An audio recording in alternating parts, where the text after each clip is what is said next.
Don't get emotionally involved with these properties, especially for a quicker sale. It's vital that you know which direction the market is heading. It's easy to invest money to fix up a property only to lose it because the market is moving against you.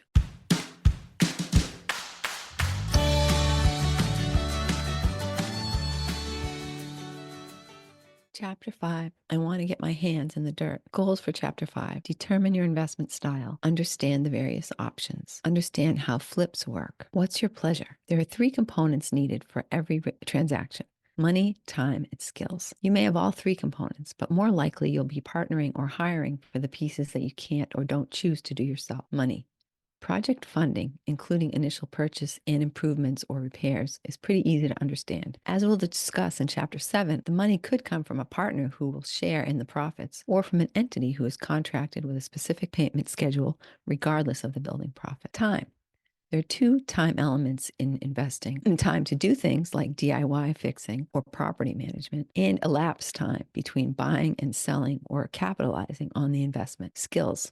This is a broad category into which I lump all of the professionals who you will need to make the project succeed, from the plumber to the accountant. You may be able to do much of the renovating yourself and maximizing your profit, but on larger projects, there will be some skills that you simply don't possess. This is not the area where you should fake it till you make it. When in doubt, spend the money to hire the attorney, accountant, architect, plumber, etc. This person can mean the difference between success and failure. I've had meetings with my accountant that have saved me thousands of dollars. A good attorney could potentially save you much more, and one little plumbing mistake can make a big mess. Buy and hold. Hold it right there. Many real estate investors are buyers only. They're most comfortable buying a property, making some improvements, and renting it out to high quality tenants. We call them buy and hold investors. For the most part, they don't have to worry about where they are in the cycle when they purchase. They're only concerned with cash flow. As long as the building generates more income than outflow, they're going to sit and watch the profits roll in. Jane, who we met in Chapter 4, had seen a TV show where the host purchased homes and created additional living space in the basement. She thought that sounded good, so she purchased a single-family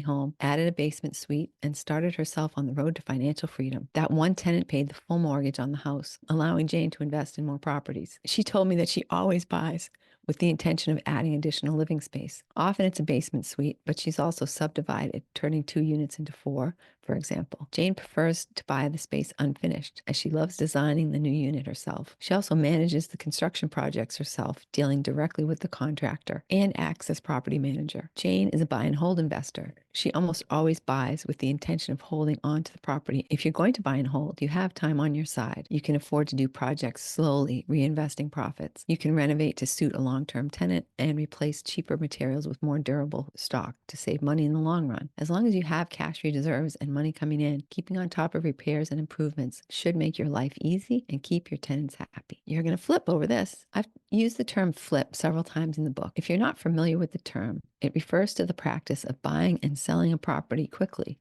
sometimes immediately after taking legal ownership. For this to work, you usually have to do something to add value, like fixing it up. But as we've said before, you make your money when you buy the home. If you buy right, you can sometimes make a profit right away. This works especially well in an upward market because the cycle is working with you. Just like with stocks, if you own a piece of real estate for 12 months or less, you'll be paying short-term capital gains tax. For a flip to be profitable, you have to add enough value to pay the tax, the cost of repairs, and any other holding costs that you'll incur, and still make a profit. For a flip to be profitable, you have to add enough value to pay the tax, the cost of repairs, and any other holding costs that you'll incur, and still make a profit. This is much easier when the market is on your side, worth the paper it's written on. Have you ever heard the term selling paper? This can be the easiest way to make money in real estate, but also the most difficult. It's easy because you make money without a lot of effort, and difficult because it has a lot of moving parts that must harmonize perfectly. Selling paper happens between the time that you put a property under agreement and the time you actually take ownership. Let's say that during your neighborhood visits, you meet Sandra's seller, who's got a new job and has to sell her home ASAP because she's being transferred to the London office. You make a deal with Sandra that is fair to you both and put the property under agreement. Because Sandra needs the quick closing, no contingency purchase that you can provide, the offer is less than the current market value of the home. Now you happen to be talking to your friend Betty Buyer and find out she and her husband are looking to buy a home in that very area. You show the house that you have under agreement to the buyers, and they're very interested. You agree to sell the house to the buyers at a fair market value on the same day that you've already scheduled to buy the house from Sandra at under market value. The minute you own the house, literally the same minute, you sell the house to the buyers, effectively touching the deed only long enough to pass it from Sandra's seller to Betty buyer, pocketing the difference between the buying and selling price. It's best if everyone involved knows that this is going to happen. You've been fair to both parties.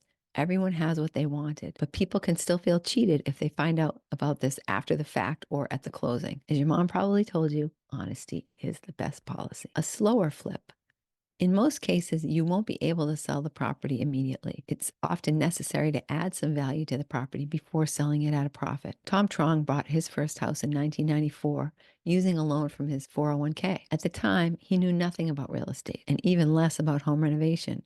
But through the help of friends and family and a lot of determination, he managed to fix up that house and sell it after living there for 2 years. When the profit on the house was more than his annual salary, it started Tom's wheels turning. Tom told me that his mother got him interested in real estate investing when he was very young. Tom's family was renting a home when they first moved to the Boston area. His mother didn't like the idea of renting, so she went door to door to friends, neighbors, and relatives, borrowing $500 here, $50 here, $100 there, until she had enough money for a down payment on a 3-family home. Tom feels that entrepreneurial spirit that his mother displayed is necessary for anyone who wants to be a successful real estate investor, along with the confidence to act. He credits being smart about money and saving as much as possible before his first purchase as other essential ingredients to success. More of Tom's tips. Buying and living in the house you're fixing is the easiest way to build wealth. Buy as soon as possible. The sooner you start, the sooner you'll arrive. Start with a multifamily home if at all possible. If you're flipping a home, plan to hold it for 6 months or less. Do your homework. If you change your course halfway there, you'll lose time and money. Planning to sell.